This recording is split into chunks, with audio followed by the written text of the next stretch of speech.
ഇന്ന് ഏറ്റവും കൂടുതൽ ആളുകളെ ആകർഷിക്കുന്ന ഒന്നാണ് ഫേസ് സിറം. പല കമ്പനികളും ഫേസ് സിറങ്ങൾ പുറത്തിറക്കുന്നുണ്ട്. പല തരത്തിലുള്ള സിറങ്ങളും ഉണ്ട്. നമ്മുടെ ചർമ്മത്തിന് യോജിച്ച സിറം തന്നെ തിരഞ്ഞെടുത്ത് ഉപയോഗിച്ചാൽ മികച്ച ഗുണങ്ങൾ നമുക്ക് ലഭിക്കും. മുഖക്കുരു അകറ്റാൻ സഹായിക്കുന്ന സിറമുണ്ട്, പിഗ്മെന്റേഷൻ പ്രശ്നങ്ങൾ അകറ്റാൻ സഹായിക്കുന്ന സിറമുണ്ട്, ചർമ്മത്തെ ഹൈഡ്രേറ്റ് ചെയ്യാൻ സഹായിക്കുന്ന സിറമുണ്ട്, എക്സ്ഫോളിയേറ്റ് ചെയ്യാൻ സഹായിക്കുന്ന, നിറം മെച്ചപ്പെടുത്താൻ സഹായിക്കുന്ന ആന്റി ഏജിങ് സിറം വരെ നമുക്കിന്ന് അങ്ങനെ പലതരം വെറൈറ്റി സിറങ്ങൾ അവൈലബിൾ ആണ്. Vitamin C, hyaluronic acid, salicylic acid, retinol, അതുപോലെ നിയാസിനമൈഡ്, ഗ്ലൈക്കോളിക് ആസിഡ് എന്നിവയൊക്കെ ഇവയിൽ ചിലതാണ്. ഇന്ന് നമ്മൾ നിയാസിനമൈഡ് സീറം ഉപയോഗിക്കുന്നത് വഴി ചർമ്മത്തിന് എന്തെല്ലാം മെച്ചങ്ങളാണ് അല്ലെങ്കിൽ എന്തെല്ലാം ഗുണങ്ങളാണ് ലഭിക്കുന്നതെന്നാണ് നോക്കാനായിട്ട് പോകുന്നത്. സ്കിൻ കെയറിന്റെ കാര്യത്തിൽ ഏറ്റവും ആളുകൾക്ക് കോൺഫിഡൻസ് ഉള്ള ഒന്നാണ് നിയാസിനമൈഡ് എന്ന് പറയുന്നത്. ഇന്ന് മിക്ക സൗന്ദര്യവർദ്ധക ഉൽപ്പന്നങ്ങളിലും അടങ്ങിയിട്ടുള്ള ഒരു ചേരുവ കൂടിയാണിത്.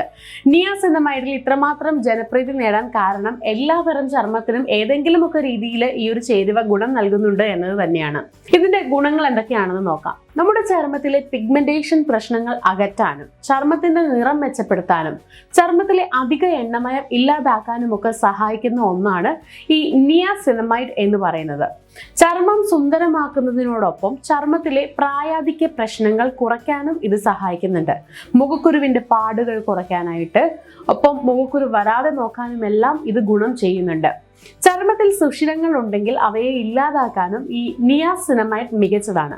ഇനി എണ്ണമയം കൂടുതലുള്ള ചർമ്മമാണെന്നുണ്ടെങ്കിൽ അത് കുറയ്ക്കാനായിട്ട് നിയാസിനമൈഡ് സഹായിക്കും. വരണ്ട ചർമ്മമാണെങ്കിൽ വരണ്ട ചർമ്മം ഒന്ന് ഹൈഡ്രേറ്റ് ചെയ്യാനായിട്ടും ഈ ഒരു ചേരുവ സഹായിക്കുന്നുണ്ട്.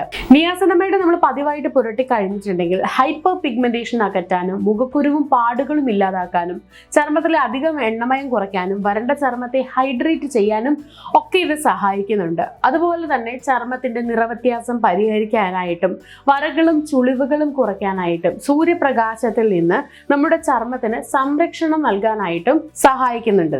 നിയാസിനമൈഡ് വാങ്ങുമ്പോൾ ഏതെങ്കിലും ഒരു നിയാസിനമൈഡ് ചേർന്ന ഉൽപ്പന്നം അല്ലെന്നുണ്ടെങ്കിൽ നിയാസിനമൈഡ് സീറമോ മേടിച്ച് തോന്നുമ്പോഴൊക്കെ ഉപയോഗിച്ചിട്ടുണ്ടെങ്കിൽ ഗുണത്തെക്കാളേറെ ചർമ്മത്തിന് അത് ദോഷമായിട്ടായിരിക്കും വരിക. അതുകൊണ്ട് നിയാസിനമൈഡ് ഉൽപ്പന്നങ്ങൾ വാങ്ങുമ്പോഴും ഉപയോഗിക്കുമ്പോഴും കുറച്ച് കാര്യങ്ങളൊക്കെ നമ്മൾ ശ്രദ്ധിക്കാനുണ്ട്. ഒന്നാമത്തെ കാര്യം എന്ന് പറഞ്ഞിട്ടുണ്ടെങ്കിൽ നിയാസിനമൈഡ് അളവാണ്. ഓരോ ഉൽപ്പന്നങ്ങളിലും ഇതിന്റെ തോതിൽ ഏറ്റക്കുറച്ചിലുകൾ ഉണ്ടാവുന്നുണ്ട്. എന്നിരുന്നാലും 5% അല്ലെങ്കിൽ അതിൽ കുറവായിരിക്കും മിക്ക ഉൽപ്പന്നങ്ങളിലും അളവ് എന്ന് പറയുന്നത്. ഹൈപ്പർ പിഗ്മെന്റേഷൻ, സൂര്യപ്രകാശമേറ്റ് ചർമ്മത്തിൽ ഉണ്ടാകുന്ന കേടുപാടുകൾ തുടങ്ങിയവയൊക്കെ പരിഹരിക്കാൻ 5% നിയാസിനമൈഡ് ഫോർമുലേഷൻ ആണ് പൊതുവെ റെക്കമെൻഡ് ചെയ്യുന്നത്. സെൻസിറ്റീവ് ചർമ്മമാണെന്നുണ്ടെങ്കിൽ 5%-ലും താഴെയുള്ള നിയാസിനമൈഡ് ഫോർമുലേഷൻ തിരഞ്ഞെടുക്കാവുന്നതാണ്. എക്സൈമ പോലുള്ള പ്രശ്നങ്ങളുടെ ലക്ഷണങ്ങൾ കുറയ്ക്കാൻ 2% നിയാസിനമൈഡ് ആണ് നല്ലത്. ഏത് തരം ചർമ്മത്തിലും ഏത് പ്രായമുള്ളവർക്കും നിയാസിനമൈഡ് ഉപയോഗിക്കാം. രാവിലെയോ രാത്രിയോ പുരട്ടാവുന്ന ഒന്നാണ് നിയാസിനമൈഡ്. ചർമ്മം വൃത്തിയാക്കിയതിന് ശേഷം ഒരു നല്ല ടോണർ ഉപയോഗിക്കുക.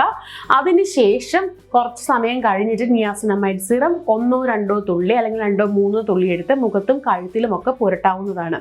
അതിനുശേഷം നല്ലൊരു മോയ്സ്ചറൈസർ കൂടി പുരട്ടണം. ഇത് അബ്സോർബ് ആയതിനു ശേഷം രാവിലെ ആണെന്നുണ്ടെങ്കിൽ ഇത് കഴിഞ്ഞിട്ട് സൺസ്ക്രീൻ അപ്ലൈ ചെയ്യാനും മറക്കരുത്. അപ്പൊ എന്താണ് നിയാസിനമൈഡ്, എന്തൊക്കെയാണ് ഇതിന്റെ ഗുണങ്ങൾ, എങ്ങനെ യൂസ് ചെയ്യണം എന്നുള്ള കാര്യങ്ങളൊക്കെ മനസ്സിലായില്ലേ? നെക്സ്റ്റ് വീഡിയോ ആയിട്ട് കാണുമ്പോൾ ബൈ.